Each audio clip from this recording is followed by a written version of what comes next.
Humayun is senior dash Tipu by 3 years. এখন কথা হচ্ছে সিনিয়র এরপরে একটা প্রেপোজিশন হয়। কোন প্রেপোজিশনটা হয়? এটা রুল একটা হয়, কিন্তু আমরা বসাই আরেকটা, আমাদের মনে হয় যে আরেকটা। পরীক্ষায় দিয়ে আসি, ঘচাঘচ কাটা যায়। কি হবে এখানে? দেখো, যদিও আমাদের কাছে মনে হয়, স্পেশালি তোমাদের কাছে মনে হয় যে সিনিয়র দেন মি হবে, যে হুমায়ুন হচ্ছে টিপুর থেকে বড়, থেকে অর্থে দেন হয়, অথবা ফ্রম অর্থ থেকে হয়, ফ্রম। এই দুইটার কোনোটাই সঠিক না ভাই, অফও সঠিক না। সিনিয়র পরে সবসময় টু হয়, মাথায় রাখবা। এইটা আমরা প্রায় পরীক্ষাতেই ঝামেলা করি, প্রায় পরীক্ষাতেই প্যাচ লাগে। এটা আসছে 33তম বিসিএস এবং ঢাকা ইউনিভার্সিটি ডি ইউনিটের ভর্তি পরীক্ষাতে। সালটা আমার মনে নাই, এজন্য আমি দেই নাই।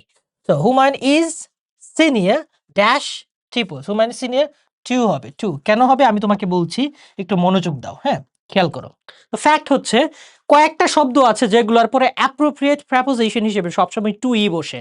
এরকম আরো কয়েকটা শব্দ হচ্ছে, এই যে এরকম আরো কয়েকটা শব্দ হচ্ছে সিনিয়র, আমি আবার এটা দিলাম, সিনিয়র, জুনিয়র, ইনফেরিয়র,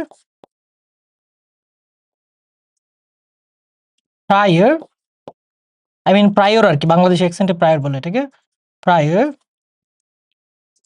সুপারিয়র, যদি বানান ভুল না করি।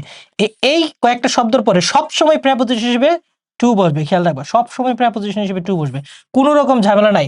অন্য কোনো কিছু বসাবা মানে ওটা ঘচাঘচ কাটা। কনফিউশন ক্লিয়ার তো? He is junior to me, he is inferior to me, হ্যান তেন, ঠিক আছে? সো আফটার অল এটা নিয়ে আর ঝামেলা থাকার কথা না।